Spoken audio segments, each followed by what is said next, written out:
One careless sentence from a Prime Minister has just ended his entire career. And the man who destroyed him, he didn't even need to say a single word. Keir Starmer's private insult aimed at King Charles was never supposed to reach the public. But once those words leaked from behind closed doors, they didn't just cause anger.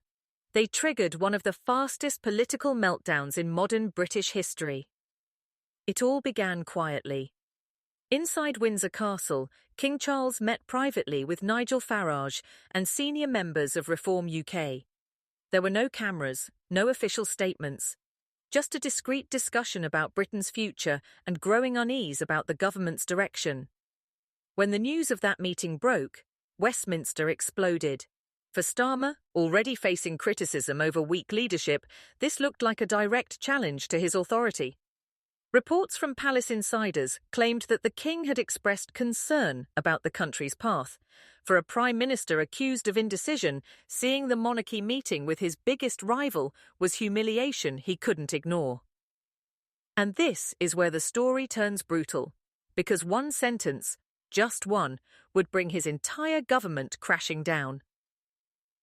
Inside 10 Downing Street, Starmer was furious. He called an emergency cabinet meeting. The tension in the room was thick as ministers took their seats. Starmer paced the floor, his anger impossible to hide. Then, while venting about the King's meeting, he said something no British Prime Minister had ever dared to say out loud. The monarchy is nothing more than old men in fancy costumes pretending to matter. The room went dead silent. Ministers looked at each other, stunned. A few stared at the floor. Everyone knew in that instant that they had just witnessed a career-ending mistake. Even Education Secretary Bridget Phillipson later said she had never seen a leader so reckless. It's with Britain's most sacred traditions. And of course, it didn't stay secret for long. Within hours, the remark leaked. By nightfall, it was on every news channel. By morning, it was splashed across every front page in the country. The headlines were brutal. Starmer insults the crown. PM mocks the king. Labour leader attacks the monarchy. Social media erupted. Hashtags condemning Starmer were trending nationwide. Memes spread like wildfire, painting him as an out-of-touch radical trying to tear down British values. Even lifelong Labour supporters were disgusted. One retired teacher from Liverpool posted a tearful video that captured the national mood. "I've voted Labour all my life, my parents did too. But insulting our king? That's not leadership, that's betrayal." Her video went viral, over 3 million views in just 24 hours. Soon, her comment section was full of angry Labour voters expressing the same heartbreak and disbelief.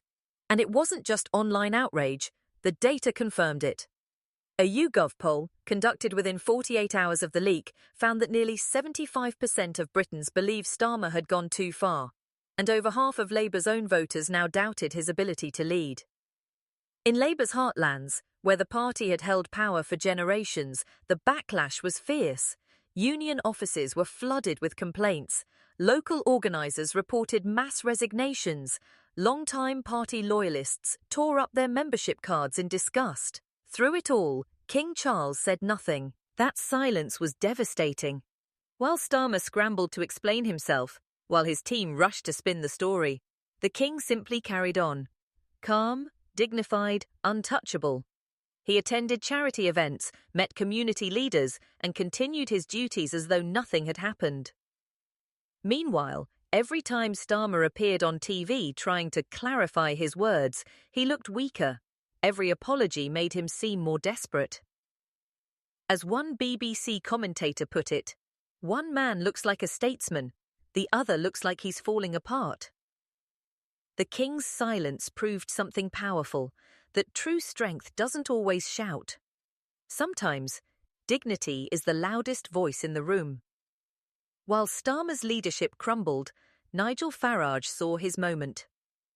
Standing outside Reform UK headquarters, wrapped in Union Jacks, he delivered a fiery speech that reignited nationalist pride.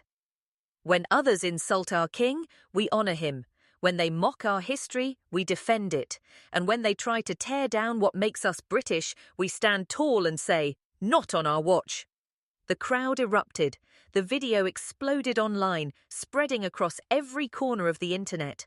Within a week, Reform UK's membership had quadrupled and donations poured in.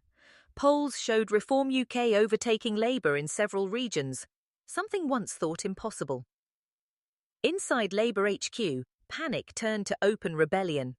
MPs formed secret WhatsApp groups discussing whether they could survive another election under Starmer's leadership. Rachel Reeves went silent, a clear sign she was preparing a leadership bid. Angela Rayner began openly calling for a steady hand to guide Labour out of chaos. Even Diane Abbott joined in, saying, "Starmer hasn't just stumbled into scandal, he's led us to the edge of destruction." The internal polls were brutal. Young voters were leaving over what they saw as arrogance.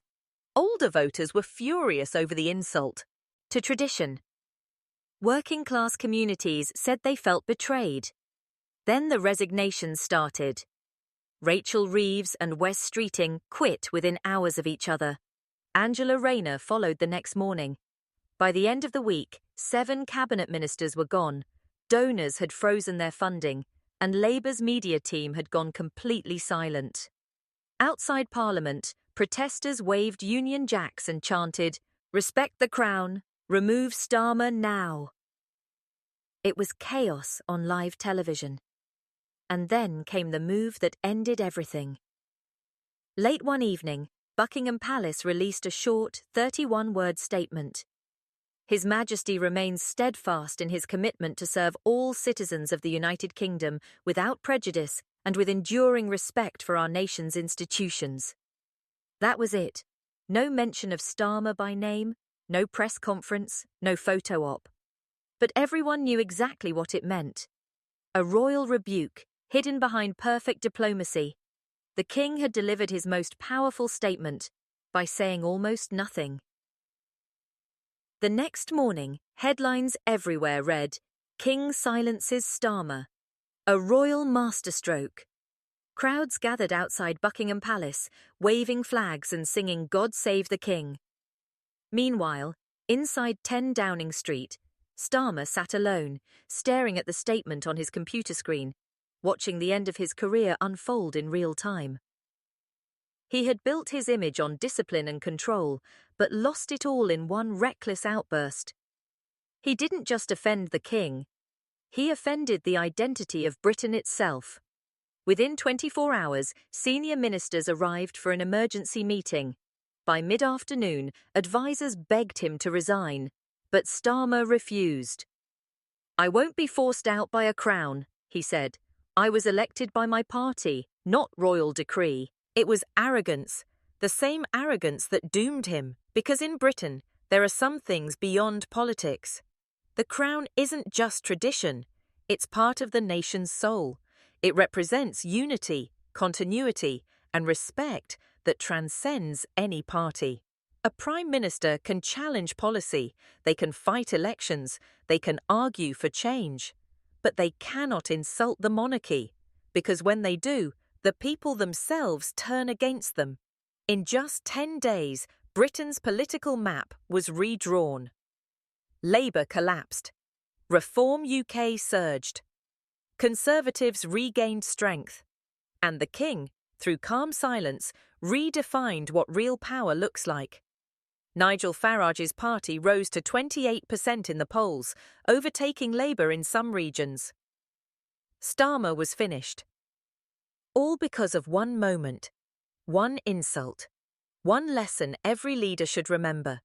In Britain, respect for the crown isn't optional, it's the foundation that holds the country together.